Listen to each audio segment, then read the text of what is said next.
안녕하세요. 현생이 AI입니다. 자, 이번 시간은 표면 거칠 기호 이제 요게 적용하고 있는 게 지금 세 번째죠. 본체에다가 표면 거칠 기호 세 번째인데 이제 남은 부분은 한 군데밖에 없습니다. 중앙에 있는 베어링 들어가는 구멍 거기밖에 없고요. 이번 영상으로 이제 표면 거칠 기호 본체에다 붙이는 거는 마무리될 것 같아요. 우선 이제 나무 부분이 요 구멍 쪽밖에 없으니까 요 구멍 쪽을 보는데, 여기 구멍이 이제 요 중앙에 베어링 들어가는 데가 있고 겉에 커버 체결되는 나사부가 있는데, 나사부는 저번 시간에 제가 설명을 드렸습니다. 이쪽 나사부 설명을 할 때 나사는 내가 표면 거칠 기호를 붙여가지고 그 표면을 정의해 줄 필요가 없다. 왜? 어차피 나사 구멍을 내주는 앞나사를 내주는 방식은 정해져 있기 때문에 거기에 따라서 뭐 내가 지시를 하든 하지 않든 다른 형태의 표면 거칠기가 들어오기가 거의 어렵다라고 말씀을 드렸습니다. 그렇기 때문에 별도로 지시하지 않아도 된다라고 말씀드렸죠. 물론 이제 만약에 좀 특이한 케이스다라고 한다면 그 특이한 케이스에서만 지정을 해주시면 돼요. 자, 마찬가지로 이제 구멍 같은 경우는 이제 요 내부를 먼저 이제 볼 거예요. 구멍은 제가 저번 영상에도 얘기했지만 작은 직경부터 보는 게 좋다고 했습니다. 그래서 이제 내부 직경 이제 여기 둘팔로 돼 있는데 직경이 2팔이다라고 돼 있는데 저기 역할을 봐야겠죠. 그래서 이제 구멍을 뚫어줘야 되는데 역할을 보면 이렇게 돼 있습니다. 그래서 이 구멍은 그냥 요 축이 여기까지이기 때문에 완전히 비어 있는 부분이고 어디하고 다 있는 게 없어요. 그러니까 해주는 역할이 없죠. 그러면 이제 여기서 결론 날 수 있는 거는 여기에 표면의 거칠기는 크게 중요하진 않다라는 거죠. 그러면 우리가 이제 판단할 수 있는 거는 두 가지 케이스일 거예요. 보시면은 이제 W도 표면의 거칠기가 중요하지 않은 경우에 사용할 수 있습니다. 그러니까 여기가 W일 수 있어 라는 거고, 저번 영상에 제가 이제 주물 표면 요 바깥쪽이 이제 W라고 잘못 얘기한 적이 한 번 있죠. 여기는 W가 아니라 이겁니다. 제거 가공하지 않음, 요거예요. 또 여긴 W 아니에요. 주물 표면 그대로 유지하는 건. 그러면 이제 요 주물 표면 그대로 유지하는 것도 표면의 거칠기가 그렇게 중요하지 않은 부분이니까 이면이 여기 이제 이거일 수도 있겠죠. 이거 잘못 그랬다. 이렇게 해서 동그라미 붙는 여일 수도 있어요. 둘 중 하나예요. 이거 아니면 W다. 그러면 이제 대부분 여기가 하는 역할이 없으니까, 머리랑 닿는 역할이 없으니까 이거를 주물로 그대로 가는 케이스가 많습니다. 실제 이제 여러분들의 이제 시중에 돌아다니고 있는 전산응용 기계도 기능사 그 정답지들을 보면은 이제 만약에 그 내부의 구멍이 이렇게 뚫려 있고 여기가 하는 역할이 전혀 없다, 아무런 중요도가 없다라고 한다면 여기는 그냥 다 W인 상태, 아무것도 붙이지 않은 상태 그대로 유지를 할 거예요. 이제 자격증 시험 기준으로 생각하면 그렇게 하면 무조건 맞을 수 있을 것 같아요. 채점관이 그렇게 볼 수 있을 것 같은데, 이게 솔직히 말하면 실무에서는 좀 더 고려해야 될 상황이 복잡합니다. 그래서 저는 이제 실무 기준으로 얘기를 할게요. 일단 여기는 가공을 해도 되고 아니면 주물 표면을 그대로 써도 되는데, 문제는 요 두께예요, 두께. 주물로 하는 게 가장 날 거예요. 왜냐면 가공을 별도로 하지 않으니까 이제 제조 단가가 낮아지긴 하는데, 주물로 그냥 한다면 이제 여기에 공차가, 주물에 공차가 들어가거든요. 캐스트 톨러런스가 들어가는데, 캐스트 톨러런스는 그 폭이 넓어요. 그럼 이제 중요한 건 뭐냐면 베어링을 잡아주고 있는 요 턱의 높이가 얼마냐가 중요합니다.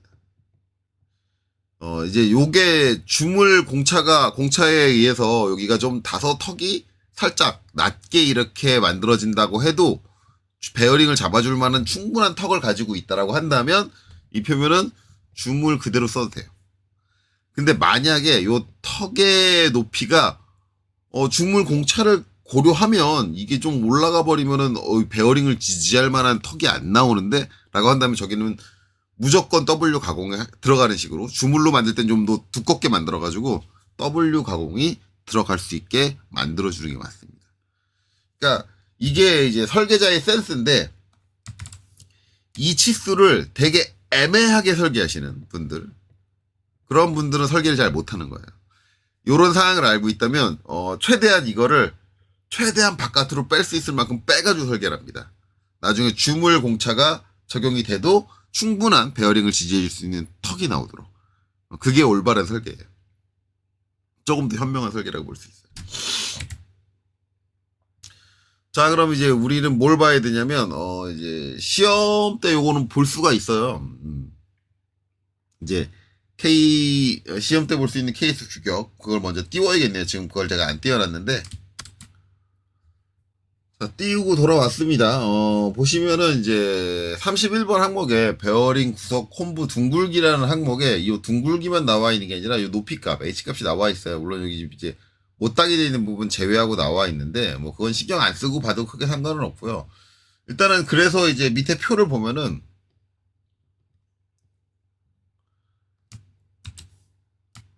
레이디얼 베어링 경우 어깨 높이 H라는 게 나와 있습니다. 나와 있고, 이게 뭐에 따라 달라지냐면, 여기 이제 R값에 따라 달라져요. 그러면 이제 우리가 봐야 되는 거는, 이 베어링. 몇 번이냐?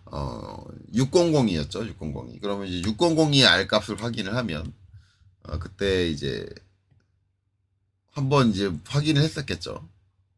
처음에 이제 형상을 작성할 때. 저는 이제 그거 찍은 지 오래됐으니까 6002의 R값을 확인하면 이제 여기서 0.3이다. 근데 0.3인데 실제로 제가 이거 그릴 때는 0.3으로 안 했습니다. 0.2로 했어요. 왜냐면 이 0.3이라는 게 최대값이에요, 최대값. 나중에 이제 둥글기 쪽으로 다시 와서 보면 둥글기 쪽에 보면 여기 보면은 R max라고 돼 있어요, 최대값. 그거보다 작은 건 상관없습니다. 0.3이라고 하면 이제 0.2로 해도 상관없고 0.1로 해도 상관없는 거예요. 그래서 저는 그때 0.2로 일부러 줄여서 그랬었는데, 어쨌든 이제 0.3이니까 0.3에서 보면은 이제 어깨 높이가 나와요. 여기 이제 H의 높이가 나오는데, 지금 보면은 0.3일 때 1.25, 그리고 특수일 때 1이라고 나오는데, 일반적으로 이제 시험에서 특수 상황은 볼 필요가 없어요. 어떤 게 특수한 조건인지 그 조건 자체가 시험 문제에 나와 있지 않기 때문에 볼 필요 없고, 일반 상황으로 보시면 됩니다. 그러면 1.2오고, 그렇죠? 그러면 이제 여기 공차가 적용이 됐을 때, 그러니까 캐스트 톨러런스가 적용이 됐을 때, 요 높이가 한 1.25보다 높게 나오면 상관없어요. 그러면은 여기를 그대로 주물로 사용을 해야 됩니다. 그렇게 되는 거거든요. 그러면 한번 보죠. 자, 주조품에서 캐스톨러런스 보실 때 대부분 이제 여기서 가장 많이 잘못 보시는 게, 여기가 이제 둘팔로 이렇게 돼 있잖아요. 그러면 이제 기준치수를 뭘로 보냐면 둘팔로 보시는 경우가 있어요. 캐스톨러런스 볼 때 기준치수를 둘팔로 봐서 여기서 이제 쭉 해서 16, 25, 25에서 40 여기서 봐서 여기서 이제 11등급 그래서 3.6이다 이렇게 보는 경우가 있는데, 일전에도 제가 한번 말씀을 드렸지만 캐스트 톨러런스라는 거는 주물의 공차라는 거는 무조건 형상이 만들어지는 두께에 관련된 겁니다. 구멍에 대한 공차가 아니에요. 즉 여기서의 형상의 두께는 여기서부터 여기까지예요. 네, 이거예요. 이게 두께예요. 이게 두께 11이에요. 그러니까 여기에 공차를 볼 때는 둘팔을 가지고 보는 게 아니라 11을 가지고 보셔야 돼요. 이게 맞아요. 캐스톨러런스는 11을 가지고 보셔야 되고, 11이라고 할 때 얘는 그 일반적인 이제 길이 값이 아니라 요 밑에 항상 나왔던, 예전에도 한번 얘기했지만 밑에서 한번 나왔던 이제 살 두께, 11은 살 두께에 해당해요. 그래서 한 등급 큰 공차를 보셔야 됩니다. 즉 캐스트 톨러런스 우리 11 보기로 했으니까 12를 보셔야 돼요. 그렇게 이해하시면 돼요.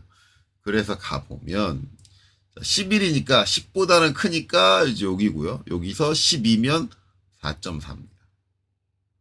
이렇게 보셔야 돼요. 4.4다. 그러면 2.2가 편측으로 적용이 되고 2.2가 편측으로 적용이 되고 4.4니까 2.2가 편측으로 되고 그거의 절반이니까 1.1이죠. 4분의 1. 그러면 이제 옵셋 1.11. 여기서 이제 옵셋 1.1 이렇게 간다는 얘기예요.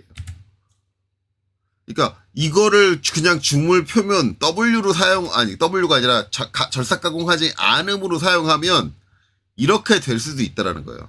자, 이렇게 됐을 때 여기에 요 턱이 최소한 1.25가 나와야 된다는 얘기예요. 그래야지 베어링을 지지할 만한 턱이 존재한다라는 건데 지금 최악의 조건이 악의 조건에 도달하게 되면은 여기가 1.25가 안 나오니까 베어링을 버텨줄 턱이 안 나온다는 얘기밖에 안 돼요. 이 상태에서는 어떻게 해야 된다? 여기는 무조건 이거보다 가공 여유를 더 줘가지고 두껍게 뺀 다음에 가공을 해서 요 불팔이란 치수를 맞춰야 된다. 그러면 이제 여러분들이 이렇게 생각해요. 선생님, 제가 시험을 볼 때는 시험에 있는 케이스 교육표에는 이게 안 주어지잖아요. 라고 얘기하잖아요. 그래서 제가 아까 처음에 설명한 게 뭐냐면 시험에서는 자격 시험에서는 여기다 무조건 이걸 적용을 해도 이걸 적용해서 이제 이건 기본이니까 안 붙이겠죠. 적용을 해도 무조건 맞는 걸로 칠 거다. 왜? 얘를 못 보니까. 그렇죠? 네, 그렇게 돼요. 그래서 그렇게 하는데 저 같은 경우는 이제 시험 때 어떻게 했냐면 저 같은 경우는 이제 이런 문제가 나오면은 이제 요 공차표를 못 보니까 무조건 전 주물은 1mm 정도, 최소 1mm 정도는 오차가 난다라고 생각을 하고 있기 때문에 항상 옵셋 1. 그냥 여기서 그냥 무조건 1mm 이렇게 딱 옮겨요. 그리고 이제 이렇게 봐요. 보고 1.25인데 1밖에 안 나오네? 그럼 여기는 가공. 저는 이렇게 했어요. 저는 학생 때도 이걸 알고 있었으니 이 캐스트 톨러런스랑 이 이제 주물 원형 만드는 거에 대한 거를 알고 있었어요. 물론 이제 이거를 이제 누구한테 배웠냐라고 하면 솔직히 말하면 이거는 아마 대학교 학사 과정에서도 학교 과정에서도 이거는 안 배울 거예요. 그리고 이거 지금 제가 하고 있는 이 주물 만드는 거, 주물 원형 만드는 거는 제가 알고 있는 한 국내에 있는 학원에서 이거를 일일이 얘기해주는 학원 단 한 군데도 못 봤어요. 모르겠어요. 제가 사출금형 과정에 해당하는 이제 직업훈련 교과는 제가 안 들어가 봐서 모르겠어요. 사출금형은 이게 금형하고 관련된 부분이니까 주물은 거기서 설명할지 모르겠는데 제가 알고 있는 일반적인 이제 기계 설계 학원에서는 없어요. 이거 설명해 주는 데가. 그럼 선생님은 그거 어떻게 하셨어요? 저는 어떻게 알았을까요? 저는 이게 각 주물에서 가공이 된다라고 생각을 하면은 그럼 주물 원형은 어떻게 생겼는데 가공이 들어갈까? 전 이게 항상 궁금해요. 그러니까 여러분이 제가 뭔가를 다른 강사님이 설명 안 해주는 걸 설명해 주는데 뭔가 깊게 얘기해 주는데라고 생각하지만 그걸 제가 누구한테 항상 배웠냐? 그건 아니에요. 왜냐면 저도 여러분하고 똑같은 환경에 놓였기 때문에 제가 다닐 때 학원을 갔어도 그 학원 강사는 여러분한테 얘기해주는 얘기하고 저한테 얘기해주는 거 다르지 않을 거라고. 똑같은 내용을 얘기해 줄 거라고. 그럼 선생님 그걸 다 어디서 알았어요? 궁금하니까 제가 찾아보죠. 어떻게 쓰든 전 찾아내야 돼요. 왜냐면 저는 그 궁금한 부분이 이해가 안 되면 진도를 못 나가요. 어떻게 보면 제가 여러분들보다 멍청해서 그래요. 그냥 외우면 되는 거잖아요. 야, 그럴 땐 그냥 그런 거 붙이래. 그거 외우면 되는 거잖아요. 대부분 학원 강사들이 알려주는 방식이 그런 식이니까. 야, 이런 경우에는 이렇게 적용해. 그냥 그렇게 외워. 그렇게 외우면 되는데 저는 그게 이해가 안 가면 안 헤어져요. 왜 이렇게 해야 되는데 그 원인을 모르면 못 외우는 사람이에요. 되게 멍청해요, 저는. 그래서 뭐든지 그 이유를 찾아가지고 이유를 알고 난 다음에 외울 수 있어요. 그러니까 이제 이 주물 원형이 어떻게 되느냐, 뭐 그런 것도 생각을 한 거고, 그런 케이스라고 한다면 이 부분에서 여기를 가공을 해야 되는지, 가공을 안 해도 되는지를 판단할 때는 이 살두기가 중요하다는 걸 깨닫게 되는 거죠. 네, 그렇게 됩니다. 자, 그래서 그렇게 된다. 자, 그러면 이제 여기서 결국은 이제 W 가공을 해야 된다. 요 둘팔은. 그렇게 확정이 났죠. 그럼 붙여줘야죠. 자, 여기서 이제 CO. 자, 치수 보조선이 안 빠져나왔죠? 이럴 때는 그냥 이 형상에다 붙여주시면 돼요. 형상 표면에다가. 솔직히 말하면, 치수보조선이 이렇게 나와 있다라고 해도 형상에 붙여질 수 있다. 만약에 요 케이스도 아니 난 여기다 붙이고 싶은데 형상 표면에 이렇게 붙여주고 싶은데 이렇게 붙이셔도 돼요. 안 되는 거 아닙니다. 근데 일반적으로 이제 대부분 이제 도면 작업하시는 분들이 습관적으로 치수 보조선에 충분한 여유가 있으면 형상에다 안 붙여요. 형상 안으로 이게 들어가게 되면 이 형상에 대한 이제 그림을 보는데 방해가 된다고 생각을 하게 되면 설계자들은 웬만하면 안 붙이고 얘는 뭐 어쩔 수가 없죠. 어쩔 수가 없으니까 얘도 붙여주고 지금은 이제 위치는 옮겨줘야겠죠. 여기다 놓으면 안 되고 한 5mm 정도 옮겨주도록 할게요. 자, 그래서 이제 여기는 이렇게 W 가공을 해줘야 된다. 혹여라도 이제 여기다가 이걸 안 붙여준다고 해서 자격증 시험 때는 감점이 안 될 수도 있어요. 왜냐면, 이제 용도상으로는 여기는 이제 주기장 주물 표면이어도 상관이 없다. 즉, 이 부분의 표면 글씨가 중요하지 않다. 근데 제가 여기다 W를 붙인 이유는, 여기에 턱의 두께가, 주물의 그 톨러런스를, 주물 공차를, 가지고, 안정적으로 확보될 수가 없는 상황이다. 그럴 때는 가공을 하는 게 맞다. 이제 저는 실무적인 케이스로 접근을 한 거예요. 여기다 W를 붙였는데 감점을 했다. 그러면은 그 근처건도 문제가 있어요.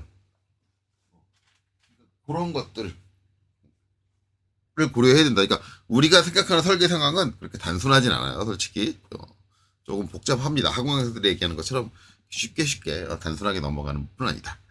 자, 그러면 이제 요 둘팔에 대한 건 끝났고요. 그 다음에 이제는 요거죠. 32.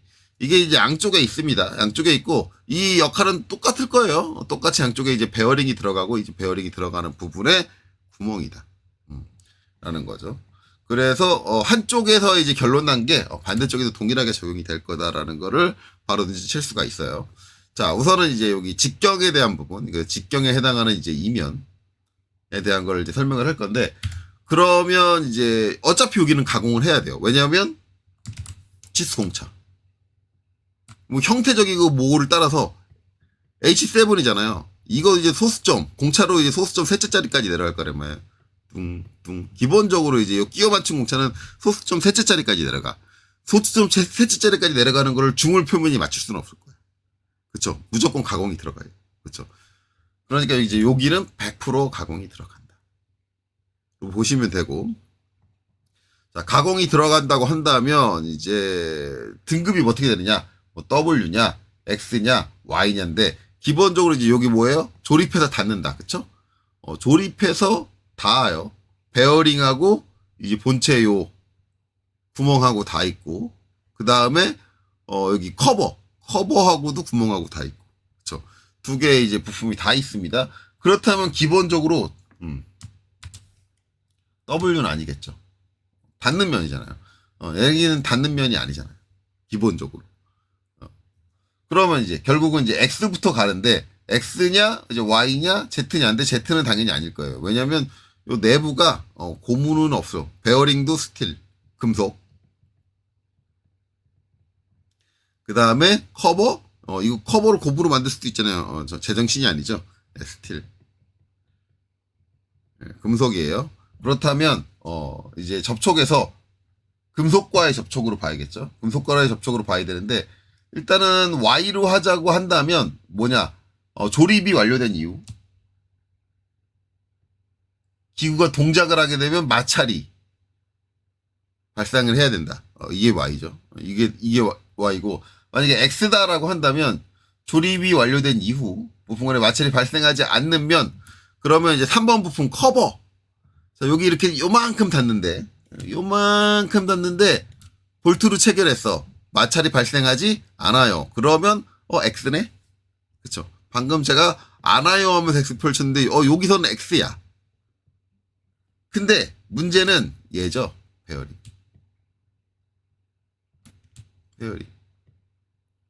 베어링이 이렇게 닿아요. 요만큼 닿아요. 요만큼 닿는데 베어링. 그러면 이제 여기서 마찰이 발생하느냐? 자, 이게 되게 학생들이 헷갈리는 부분 중에 하나인데 기본적으로 여기서 마찰은 발생하지 않습니다. 마찰은 발생하지 않아요.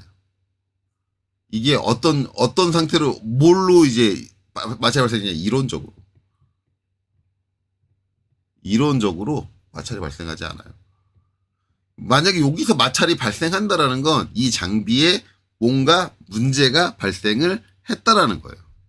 장비에 문제가 있어 지금. 정상적인 문제가 없는 일반적인 동작 조건에서는 절대 마찰이 발생하면 안 돼. 왜? 이 면이 마찰이 발생을 하면 우리가 베어링을 사용하는 목적이 뭐예요? 안쪽에 있는 볼하고 마찰이 일어나가지고 마찰되는 양을 최소화해서 마찰력을 줄여주려고 하는 건데 이 완전히 면이 다 닿아 있는 이 부분이 마찰이 발생된다 그러면 마찰력이 엄청나게 높다는 얘기예요. 애당초 문제 말이 안 되는 거야. 그러니까 대부분 학생들이 선생님 여기는 X죠. 이렇게 얘기를 하는 거죠. 근데 이제 이거는 이제 이 전 단계에서도 한번 제가 설명을 드렸을 거예요. 우리가 요 WXYZ 해가지고 이제 마찰이 되느냐 안 되느냐를 판단을 할 때는 정상적인 게 아니라 최악의 상황까지 보는 거예요. 마찰이 그래서 그때 제가 뭐라고 표현을 했냐면 마찰이 될 가능성이 있다. 소지가 있다라는 거예요. 마찰이 될 소지가 없으려면 얘하고 얘는 요 안쪽에 있는 얘는 두 개는 뭔가 이제 키옴 같은 걸로 딱 연결이 돼 있어야 돼. 키옴 파져 있어가지고 그 동력이 본체가 움직이면 베어링도 움직이고 저렇게 강제적인 거를 넣어놔야지 마찰이 발생할 소지가 없는 거지. 그냥 원형 구멍에다가 원통을 집어 넣은 거는 샵축 같은 거를 끼워 넣은 거는 슬립이 발생할 수 있죠. 표면에 마찰이 발생할 수 있어요. 그렇기 때문에 여기는 기본적으로 이제 이론적인 용도로는 X가 맞으나 실제 우리가 극한의 상황까지 판단한다 그러면 마찰이 될 가능성이 있으니 Y로 놓는 게 맞다. 그래서 제가 학생들한테 얘기할 때는 베어링과 닿는 모든 면은 기본적으로 Y로 가공해야 한다라고 이제 학생들한테 수업을 할 때 얘기를 하죠. 그런 이유로 Y다. 그러면 이제 여기는 뭐예요? 여기는 Y고 요만큼은 Y고 이제 여기는 X잖아. X하고 Y하고 싸운다. 그러면 누가 이긴다? 무조건 Y가 이긴다. 표면 거칠기가 그 하나의 면에서 이쪽은 X 정도 등급. 그러니까 거칠기가 약간 거칠은 면이어도 되고 한쪽은 약간 고운 면이어야 돼. 그러면 무조건 고운 면을 따르는 겁니다. 그렇죠? 그렇기 때문에 여기는 X하고 Y가 공존하는 상황이니까 그렇다면 여기는 Y가 돼야 되는구나. 그래서 Y를 갖고 와야겠죠.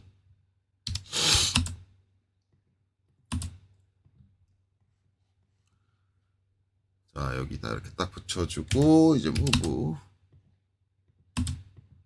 5mm 정도 빼주고 이게 반대쪽도 동일하게 들어가겠죠. 붙여주고 안쪽으로 5mm. 아까도 말씀드렸지만 이거를 나는 그냥 요 표면에다 붙일래. 이렇게 붙이면 상관없습니다. 감점 안 당합니다. 되는 거예요.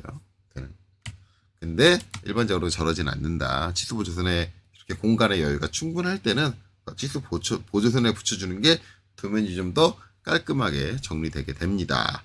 자, 이렇게 되죠. 그러면 이제 남은 거는 뭐예요? 이쪽이죠. 이면. 이면인데 이면은 방금 전 설명할 때 답 나왔어요? 네, 답 나왔습니다. 답 나왔다. 어떻게 나왔냐? 방금 전에 뭐라 그랬어요? 베어링이 닿는 면이 어느 면? 요만큼 닿고 요만큼 닿습니다. 그렇죠? 여기도 베어링이 닿는 면이네요. 그럼 기본적으로 이제 요 두 면은 마찰이 발생하지 않지만 이론적으로는 상황이 안 좋아가지고 뭐 여기 이물질이 껴가지고 볼하고 외륜하고 이렇게 껴가지고 못 돌고 있는 상황이다. 마찰이 좀 강하게 걸렸다 그러면 여기가 슬립이 날 수도 있다. 그럴 소지가 있다. 그렇기 때문에 여기도 Y, 여기도 베어링하고 닿았으니까 Y다. 이렇게 보시면 되겠죠. 이제 저 내부의 면도 똑같이 같은 이유로 Y로 적용이 된다. 그러면 Y가 이것도 양쪽이죠. 두 개가 필요하겠죠. 이렇게 필요할 거예요. 이쪽 거, 그다음에 이쪽 거 두 개가 모두 필요할 거고 얘를 복사를 해서 자, 어디다 붙여줄 거냐? 이제 여기다 붙여주죠. 요 안쪽 면의 치수 보조선은 이제 13여기죠. 여기 딱 이렇게 붙여주고 우리가 하고자 하는 게 요 면이니까 표면에 바깥쪽, 그쵸? 이쪽으로 표면 거칠 기호가 가야겠죠. 만약에 이쪽으로 이렇게 간다면 표면 안쪽으로 기입한 거예요. 그러니까 이쪽이 맞는 거예요. 그렇죠? 그래서 이제 얘가 맞는 거고 얘는 어디로? 여기로 가야겠죠. 반대쪽으로. 반대쪽으로 이렇게 오고. 그 다음에 안쪽으로 이제 치수 문자가 겹쳐 있으니까 정중앙에 있으니까 안쪽으로 좀 들여주면 되겠죠. 이렇게 해서 5mm. 얘는 잘 들어갔고, 그 다음에 이제 얘는 높이를 맞춰주니까 꼬리 방향이 반대다 보니까 여긴 좀 아슬아슬해요. 요 파라가 좀 걸리는데, 요거 신경 쓰이시면 얘만 좀 올려주세요. 좀 여유가 있게 떨어져 있는 게 나아요. 2mm 정도 올려줄게요. 이렇게. 그래서 이제 이렇게 들어간다. 만약에 이것도 마음에 안 든다 그러면 이것도 방법이에요. 여기는 이제 공간이 좀 좁으니까,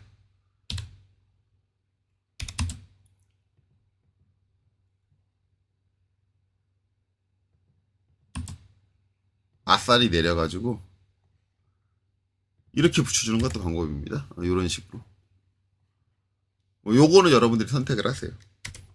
저는 저기 공간이 아예 넣지 못할 정도로 이제 좁은 건 아니다 라고 생각을 해서 얘 위치만 살짝 2mm 정도 올려주는 걸로 해서 그냥 정리를 끝내도록 하겠습니다.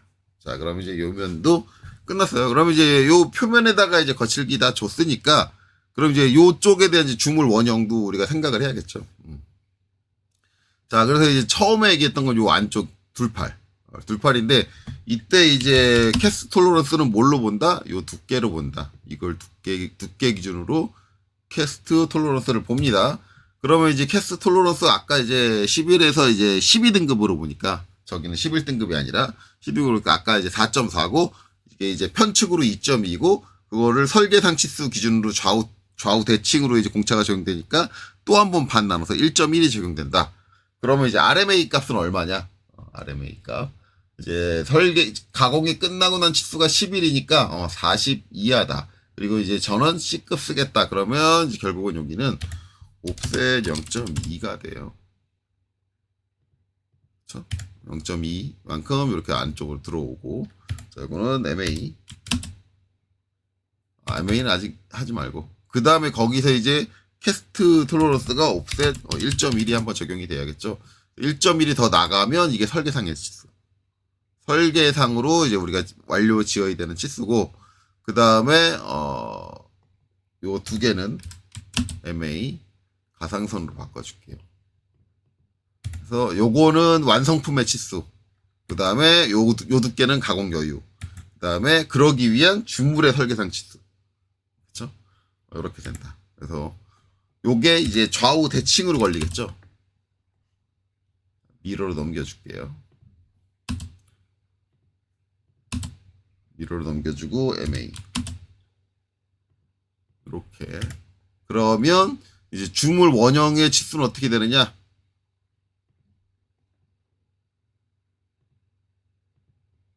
아이고 잘못 찍혔네요.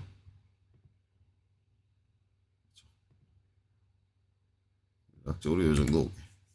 자, 25.45 정도로 설계가 된다. 그래서 주물 원형. 이제 요쪽이고, 그 다음에 이제 여기에요, 여기. 이 부분인데, 일단은 이제 이거 볼게요. 여기 14.5, 14.5 지금 이렇게 돼 있는데, 이제 여기 깊이가, 마찬가지 이제 가공을 해서 이제 여기서부터 가공을 해서 여기까지 들어와야 되는 거잖아요. 그러면은 여기까지 가공해서 들어오려면 이제 실제는 여기 치수는 이렇게 돼 있지만 실제는 이제 이 두께가 제가 얘기했지만은 그 우리가 주물에서의 공차는 항상 형성되는 두께에 관련된 거. 결국은 이제 이 46이라는 치수를 기준으로 해 두께가 더 두꺼워야 돼요. 근데 양쪽 다 가공돼야 되니까 양쪽 다 두꺼워야 되거든요. 근데 어차피 이제 좌우 대칭이니까 대칭으로 적용되면 되는 거니까 지금 이제 우리가 봐야 되는 거는 자, 절상 여유 등급에서 RMA 값이 46이니까 40보다 크고 C급이면 0.3이네요. 그러면 여기서 옵셋 0.3이 들어가요. 이렇게 들어가고, 그쵸? 0.3 요 정도까지 가공 여유를 줘야 돼요. 0.3mm 정도 가공 여유를 주고 그 다음에 여기서 뭐야 캐스트 톨러런스 줘야죠. 근데 그 톨러런스의 기준은 얼마? 46입니다. 마찬가지. 그러면 이제 올라와가지고 요거는 이제 길이 공차니까 이거는 살 두께가 아니에요. 길이에 대한 공차니까 46이니까 46 40에서 63 사이고 CT는 11등급 쓰기로 했으니까 11등급 그대로 보면 됩니다. 쭉 해서 보면 4. 오히려 아까 11에 12등급보다 공차가 더 적죠. 네, 공차가 더 적어요. 4다. 그럼 이제 우리는 4분의 1이 필요하니까 1이겠네요. 그럼 여기서 옵셋 1이에요. 그래서 실제 이제 주물일 때는 구멍이 여기서부터 여기까지만 뚫려요. 그러면 이제 우리가 지금 설계상으로는 14.5인데 이게 주물 원형 같은 경우는 14.5가 아니라 13.2로 이렇게 제작이 됩니다. 그리고 이게 반대도 동일하게 적용이 되죠. 반대도 이렇게 반대도 동일하게 적용이 될 겁니다. 선생님 왜 정리를 완벽하게 안 하시나요? 라고 이제 생각하시는 분들이 계실 거예요. 왜냐면 이제 이렇게 했으니까 여기는 이제 가상선으로 바꿔줘야 되고, 그쵸? 가상선으로 바꿔주고, 그 다음에 이제 구멍은 여기까지 연장을 시켜줘야겠죠. 요 구멍, 안쪽에 있는 주물 구멍을 여기까지 연장시켜줘야 되는데, 이거를 정리 안 하는 이유가 있어요. 실제로 이제 우리가 주물을 할 때 이렇게 할 거냐 안 할 거냐의 문제인데, 그거는 이제 좀 이따가 다른 걸 먼저 설명을 하고 말씀드릴게요. 자, 그 다음에 이제 요 32파이에 대한 주물 원형을 설계를 한다라는 거죠. 근데 여기는 이제 여기 때랑 똑같죠. 두께에 대해서 보려면 어디서부터 어디까지 봐야 돼요? 여기서부터 여기까지 봐야 되고, 그래서 두께가 어떻게 되느냐? 여기서부터 여기까지. 이 치수를 기준으로 9mm를 기준으로고, 마찬가지 9mm는 얇은 두께니까 살 두께로 보시면 됩니다. 그래서 캐스트 톨러런스는 12등급을 보면 되고 4.2 그러면 우리가 4분의 1 하니까 1.05가 되겠네요. 1.1을 네, 그쵸. 2.1을 반 나누니까 1.05. 1.05가 될 거고, 그 다음에 이제 그 상태에서 9mm일 때는 이제 C 0.2mm, 가공량이 0.2mm가 들어가야 되고, 그러면 이제 이렇게 되겠죠. 옵셋 0.2가 가공 여유가 붙고, 그 다음에 이제 옵셋, 캐스트 톨러런스의 4분의 1, 그러면 1.05. 이렇게 되겠죠. 그리고 미러.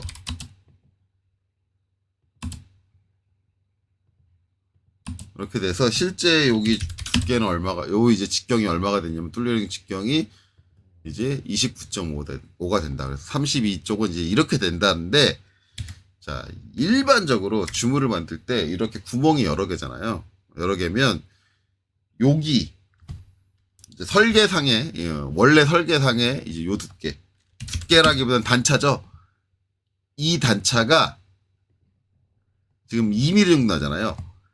앵간히 크지 않는 이상, 뭐 대략적으로 한 10mm? 이제 우리 대략적으로 얘기하면 10mm 정도, 저 편측의 저 두께가 10mm 정도의 단차가 발생하지 않는 이상은 이 단차를 구현하기 위해서 주물에서 이 단차를 구현하는 이 2mm의 단차를 구현하진 않아요. 무슨 얘기냐면 주물을 뜰 때는 구멍을 이 직경 하나로 뚫어요. 이거를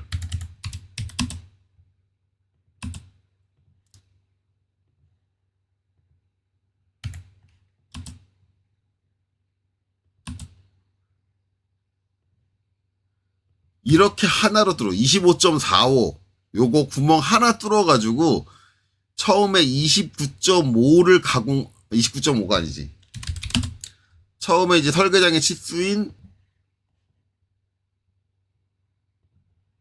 요 둘파를 가공을 하고 나머지 이제 요 두께 2mm 정도잖아요. 그러면 요 32를 그 다음에 가공을 해요. 그냥 그 구멍을 이용해서 제일 중앙에 저 가공된 구멍을 이용을 해서. 그렇기 때문에 주물을 뜰 때 주물 원형을 이렇게 두 단을 만들지 않는다. 단차가 얼마 되지 않을 땐. 제가 그래서 이걸 정리 안 한 게, 이렇게 이제 원래 이제 우리 설계되어 있는 그림만을 봤을 때는 원래 이제 이런 식으로 만들어 주는 걸 대부분 생각을 할 텐데 진짜 주물에 대해서 제대로 이해하고 있는 사람이라면 아니야. 주물이면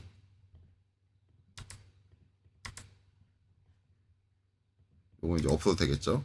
여기도 이제 없애고 이게 주물 원형이라고 한다면 누가 그걸 단을 두 개를 까니 안 까지 이 생각을 한다라는 거죠. 이렇게 된다라는 거죠.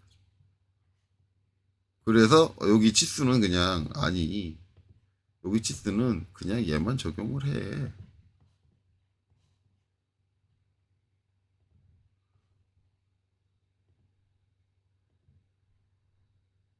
왜냐면 주물에서 이쪽을 코어로 처리를 해야 되는데 코어를 저렇게 단을 줘서 만드는 건 솔직히 주물값이 금형값이 올라가기 때문에 그렇게 좋지 않아요. 일반적으로 금형 제작 비용이 상당히 비싸게 듭니다. 나사도 없으니까 나사 깊이 필요 없죠. 그리고 이건 주물 원형이니까 이제 공차도 필요 없을 거예요.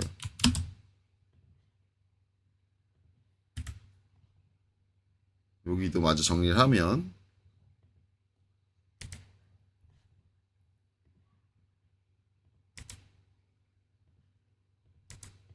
이렇게 되고 그 다음에 이제 EX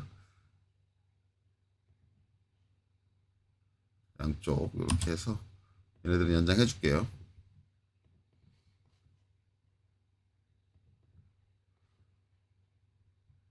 이렇게 된다.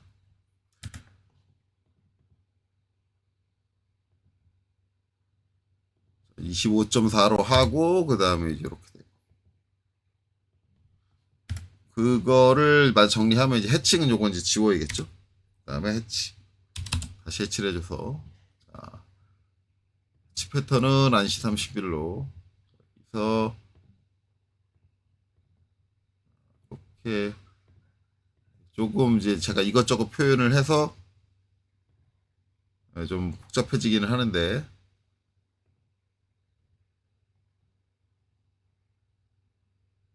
사이가 이렇게 들어가고 그 다음에 여기도 이렇게 그 다음에 사이 들어가고 여기도 여기 이렇게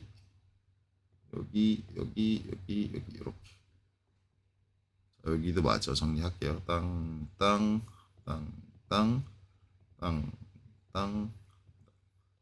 여기는 안 들어갈 것 같고 이게 안 들어가는 이유는 이 영역이 전부 다 안 보여서 그래요. 가급적이면 이 해치가 들어가 있는 영역이 화면 안에는 다 들어오게 이렇게 잡아줘야지 잘 들어갑니다.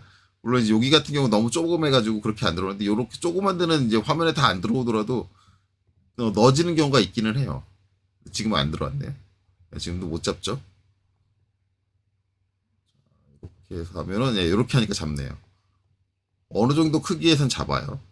근데 못 잡는 경우가 있기 때문에 그럴 때는 화면을 좀 축소해가지고 그 영역이 다 들어올 수 있게 잡을 수 있으려나? 잡았네요.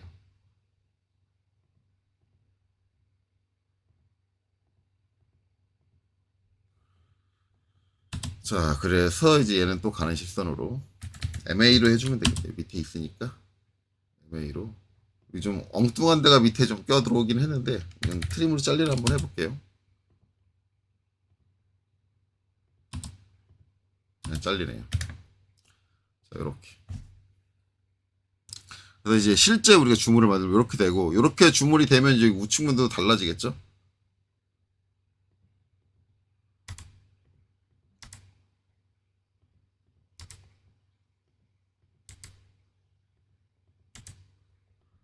이렇게 되고 그리고 여기 4분점을 따서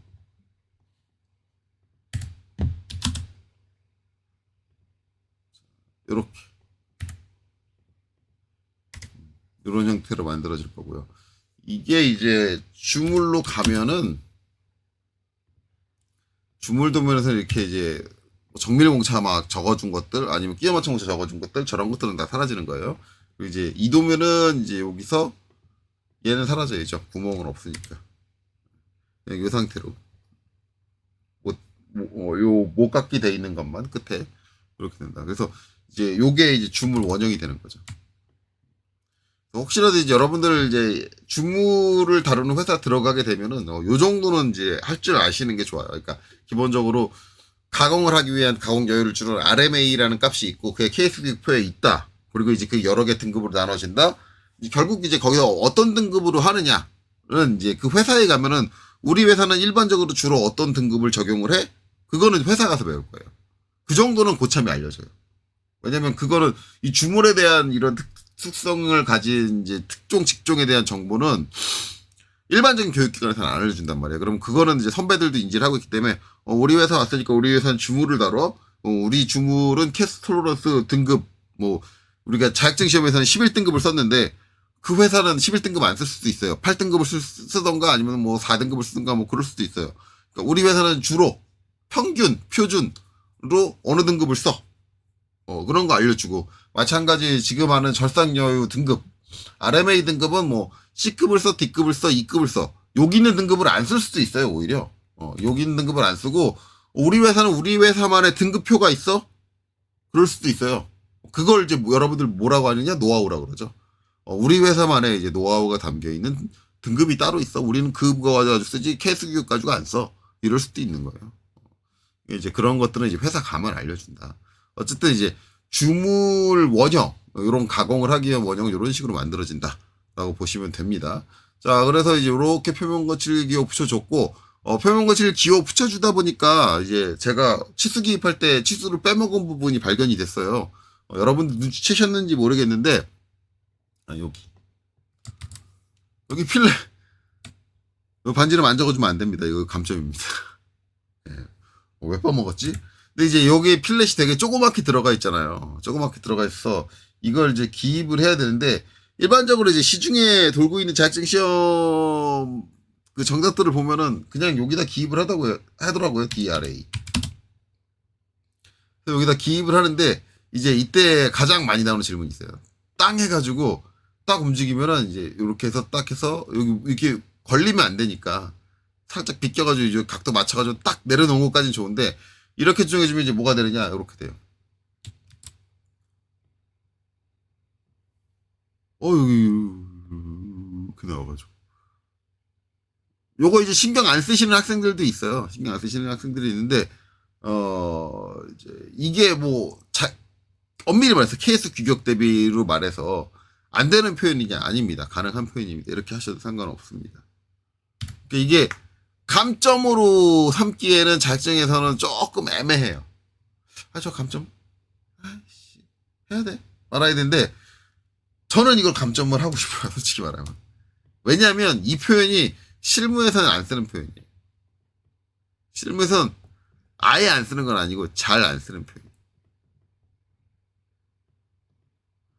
굳이 이렇게 표현하면 욕하는 고참도 있어요. 야, 저 화살표 저기 딱 붙일 수 있는데 왜 굳이 저렇게 해놓니? 나 일할 때 힘들라고 너 일부러 그러는 거지. 이럴 수도 있어요. 이거는 이제 실무에서 오히려 좀 잘 안 좋아하는 건데, 이제 이게 이렇게 안 되려면 어떻게 기입해야 됩니까? 라고 하면은 이제 기본적으로 나오는 건 이거예요. DRA.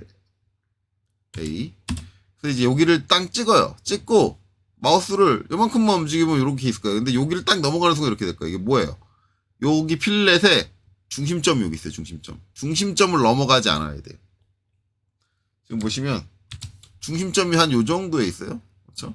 여기서 이제 이렇게 4분점에서 이렇게 와가지고 이렇게 있는데, 그러면 요 표면에서 요 원의 중심 사이에서 내가 클릭을 하면은 화살표가 바깥으로 안 삐져나와요. 대신에 그렇게 되면은 아까 치수가 외형선에 걸리는 각도가 있잖아요. 그게 안 보여요. 여기를 충분하게 확대를 해야 되기 때문에. 근데 내가 만약에 이제 그걸 보기 위해서 이렇게 겹치는 걸 보기 위해서 이렇게 충분히 축소를 했다라고 하면은 이거를 요 사이로 넣는 거는 오스냅 때문에 기본적으로 안 돼요. 사람이 너무 미세하기 때문에 힘듭니다. 그러면 어떡해요? 그러면은 근데 이거 어떻게 처리했냐면 여기 딱 내려놓으세요. 내려놓으면 이렇게 기입됐죠. 기입된 상태에서 자 컨트롤 1번 눌러주시고 얘를 선택을 해요. 반지름 치수 기입된 걸 선택을 하고 뭘 해주시면 되냐면 여기 오셔서 여기 이제 선 및 화살표에 오시면 치수 보조선이 있어요. 선 및 화살표에 치수 보조선이 있어요. 이거를 끄세요. 그리고 선생님 바깥으로 이렇게 나갔는데 그럼 신경 쓰지 말고 선택해서 직교 끄고 돌리세요. 돌리면 이렇게 돼요. 치수 보조선을 꺼버리면 무조건 붙어요. 바깥으로 이렇게 보조선을 안 빼요. 이렇게 놓으시면 돼요. 얘는 이제 치수니까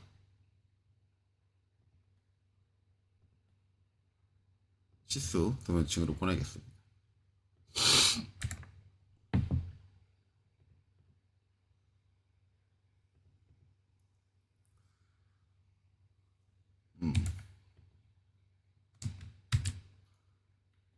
색깔이 왠지 조금 이상하게 나오는 것 같아요. 신경 쓰지 말죠. 칫솔장 완벽하게 안 맞췄나요? 네, 칫솔장이 좀 이상하네요. 안 맞네요. 칫솔장 그때 잡은 걸 제가 날려먹었나? 저는 이제 기본적으로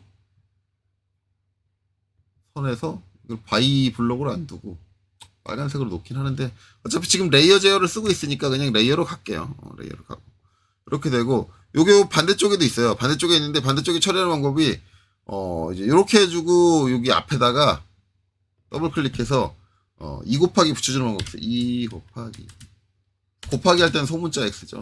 그리고 한 칸 띄고 이렇게 하는데 이렇게 하면 100% 걸립니다. 지금 요 문자하고 다 겹쳤잖아요. 이 부분 다 처리해 주셔야 돼요. 겹친 부분들 다 처리해 주셔야 돼요. 그래서 솔직히 말하면 2 곱하기를 붙여줄 거다가 여기다 기입하시면 안 좋아요. 여기다 기입하시는 건 그렇게 권장드리진 않습니다. 요 정도 선이면 이제 들어가니까. 대부분 시험에 보면은, 그러니까 정답집을 보면은 이거를 그냥 따로따로 기입했을 거예요, 이렇게.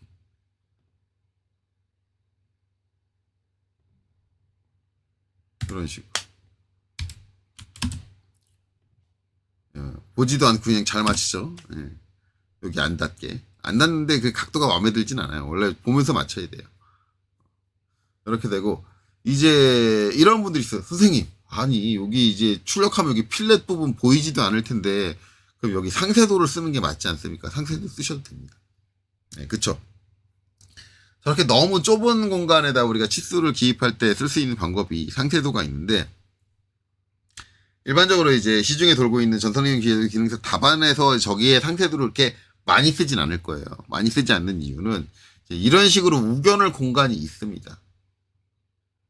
거의 대부분 문제가 우겨넣을 공간이 있고, 또 한 가지는 상세도를 이제 빼게 되면은 여기 어딘가 이제 빈 공간에서 하나 이제 도면이 공간을 차지하게 되는데 그거를 상당히 부담스러워해요. 오히려 도면 공간을 더 많이 할애를 한다는 점에서. 그리고 또 한 가지, 이거는 제 개인적인 의견이긴 한데, 여기를 확대를 한다. 지금 0.2잖아요. 제가 이제 상세도 하나 만들어 볼게요. 이 아래쪽을 이용을 해서. 자, 만약에 이제 여기 상세도를 하겠다. 이 필렛을 보기 위해서. 이제 이런 식으로 갈 거 아니에요. 대략적으로. 이런 식으로 하고, 이제 복사. 얘는 이제 가는 실선으로 놓겠죠. 그리고 이제 복사를 할 거예요. CO. 이렇게 하고 이제 요 선, 그 다음에 이제 이 선 해서 자, 복사해서 갖고 올 겁니다. 자, 요 쓸데없는 선들은 이제 다 지워주고, 그 다음에 여기에 트림으로 정리하겠죠. 트림. 자, 그 다음에 이제 스케일을 키워줘야겠죠. 그래서 SC 해가지고 자, 일단 2배 키워볼게요. 2배. 자, 2배 키워봤자 이게 0.2였어요. 0.4거든요. 보일까? 2배 키운다고 이렇게 잘 보일까? 얘랑 뭔 차일까? 그쵸? 없어요. 그럼 이제 저거 잘 보이려면 최소한 이제 얼마 정도 나와야 되냐면 1mm 이상 나와줘야 돼요. 그럼 0.2가 1mm가 되려면 몇 배예요? 5배 키워야 돼요.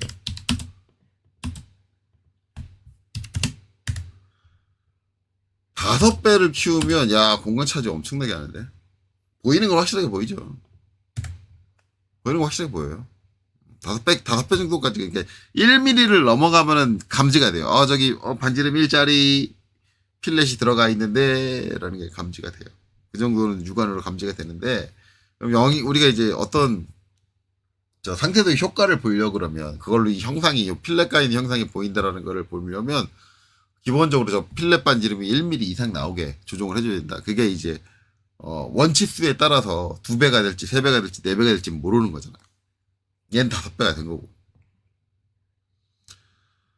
그러면 이렇게 커다랗게 얘를 갖다 넣으면 이제 여기서 어딘가에서 공간을 차지하니까 이게 부담이 된다는 입장이 있어요. 그러니까 이거는 여러분들이 판단해서 하세요. 근데 저라면, 그냥 시중에 돌고 있는 그 저격증 답지처럼 이 안쪽에 그렇게 굳이 우겨넣을 수 있는 이런 시스템이 뭔가가 있다고 한다면, 굳이 저 상세도는 뽑지 않겠다. 여긴 다시 할게요. DRA 해가지고, 이렇게 해서, 여기 보면서 이렇게 각도 좀 조정해갖고, 그 다음에 이제 MA, 여기 이제 이렇게 된 거는, 시스 보조선 없으면 여기 있죠. 얘 선택해서 얘를 탁 찍어줘요. 그럼 다시 나가요. 속성복사가 되니까 이건. 그리고 다시 이제 여기 잡고, 직구 F8을 꺼서, 원하는 각도로 돌려서 맞춰주면 되겠죠. 그래서 이렇게 넣어주면 될 거다. 자, 이렇게 해서 이제 1번 이제 본체에 표면 거칠기 기호를 붙일 걸 다 붙였어요. 다 붙이고 나면 이제 뭐 해줘야 됐어요. 이게 처음에 얘기를 한 거라 여러분들 까먹을 수 있는데, 얘를 정리를 해줘야지. 물론 이걸 이제 시작 때 먼저 해줘도 된다고 그랬어요. 그러면, 자, 우리 이게 이제 주물이니까 기본 표면 못 썼다? 절삭 까고 하면 안 돼. 주물 표면은. 이렇게 썼다. 자, 그럼 우리 W 썼냐? W 썼는데, W 여기 썼는데, 여기도 썼는데, 썼다. 얘도 있다. 자, 그러면 이제 우리 X 썼느냐? X. 자, 여기 썼다. 여기 썼다. 그저 바닥 쪽에도 썼겠죠. X 썼다. 그럼 자, 우리 Y 썼냐? Y 썼다. 어디? 베어링 닿는다. 베어링 닿는다. 베어링 닿는다. Y도 썼다. 자, 그럼 우리 Z 썼느냐? Z 안 썼죠. 자, 이렇게 여기 이제 Z가 하나도 없는데, 여기에 버젓이 Z가 있다. 100% 오다. 감점. 사용한 범위가 아닌데 여기다 왜 붙였냐. 사용한 범주 내에서 붙여라. 자, 한 가지 더 얘기할까요? 자, 여기 바깥에다 얘를 버젓이 붙여놨다. 근데 요 안에다가 쟤를 붙였다. 여기다 붙이지 말고 여기다 붙일게. 합리적으로. 이렇게. 요 바깥쪽에 빼는데 여기다 붙였다. 이거 감점. 아니다. 첫 번째 있는 건 붙이는 거 아니다. 절대 붙이는 거 아니다. 안 붙이려고 저걸 바깥으로 뺐는데 거기 안에다 붙이면 뻘짓거리죠. 그럴 거면 뭐하러 저걸 저렇게 했어. 안 하는 거지. 말이 안 된다라는 거예요. 자, 이해하셨죠? 그러니까 이제 우리 뭐 해줘야 된다? 이 Z라는 걸 결국 없어져야 된다. 그래서 Z 중간에 있는 요 콤마도 없애고 될. 그 다음에 이제 move 해서 한 칸. 저는 균일한 칸으로 갔죠. 이렇게 옮겨주면 이렇게 된다. 이렇게 되면 1번에 이제 개별 주소도 정리가 끝났다. 이렇게까지 해주면 된다. 자, 그래서 이제 이번 영상에서 이제 끝이 났네요. 표면 거칠 기호까지 다 붙였습니다. 이제 남은 건 뭐냐? 기하 공차입니다. 기하 공차인데 제가 가장 두려워하던 순간이 왔어요. 이제 표면 거칠 기호도 이제 제가 정리 그 앞에 이제 제도 이론 쪽 정리를 하느라 상당히 긴 시간을 보냈고 그 자료 준비하느라 한동안 영상을 못 올리기까지 했었죠. 근데 기하공차는 그 자료 준비가 더 배로 걸립니다. 더 많이 걸려요. 기하공차는 이제 정리하려면 이제 뭐가 나와야 되냐면 일단 뭐 기하공차의 종류가 나오겠죠. 여러분들이 알고 있는 뭐 직진도라든가 뭐 경사도라든가 아니면 뭐 평행도라든가 뭐 이런 것들이 나오는데 그것만 이제 쭉 나열되면 되는 거냐? 그거에 이제 케이스 교육에 정리되어 있는 내용이 나오면 되고, 그 다음에 문제는, 그러면 직진도는 어떻게 측정하는데? 그 측정 방법. 이, 기본적으로 기하공차라는 건, 단순히 기하공차를 우리 값을 얼마를 줘, 이것만 알면 되는 게 아니라, 이 기하공차를 내가 측정을 하려면 어떻게 측정을 해야 되는데, 그걸 알아야지, 그럼 측정 가능하게, 우리가 데이텀이라든가 기하공차를 주려면 어떻게 줘야 되는데, 그걸 알 수가 있어요.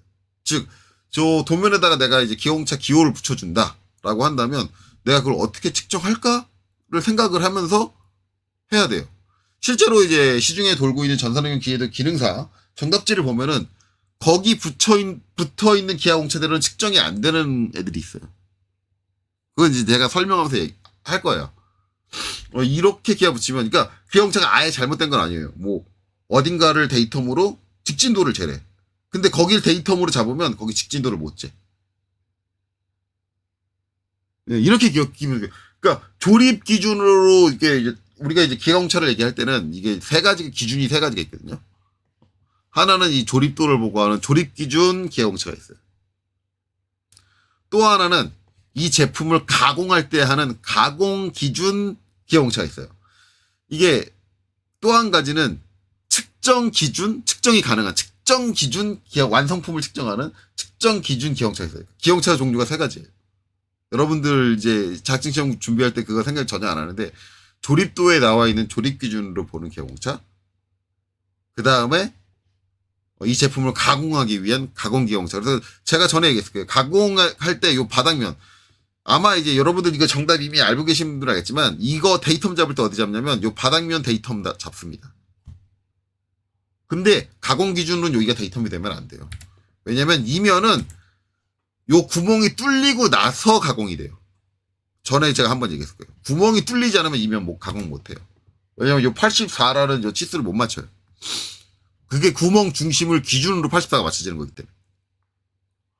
그래서 가공의 데이텀은 여러분들이 일반적인 정답하고 다르겠지만 얘예요. 그래서 대부분 여기다가 이제 평행도 걸어놓고 이제 데이텀 B 뭐 이렇게 걸어주는데, 얘가 가장 기본 데이텀 A가 나와야 돼요. 그리고 이 축선상에 대해서 여기가 평행도가 나와야 돼요.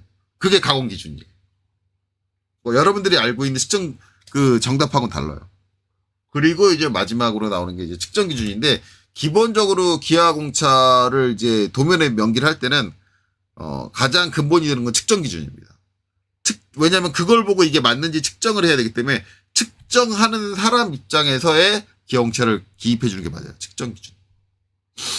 그래서 이제 그런 것들이 아는데, 그거를 알려면 뭐 여러분들이 뭘 알아야 되냐? 그러면 이 기아 공차를 측정하려면 어떻게 측정해야 되는데, 그 측정 방법에 대해서 알아야 되는데, 그거에 대한 자료, 그러니까 뭐 기아 공차의 종류에 대해 따라서 그거 어떻게 측정하는지 그거 다 정리를 해야 돼요.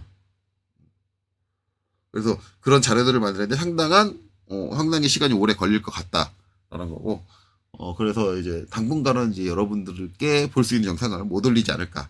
왜냐면 그 자료도 제가 이제 오늘 영상 찍고 내일부터 월요일이니까 내일부터 만드느냐? 아니죠. 내일은 저는 출근을 해야죠.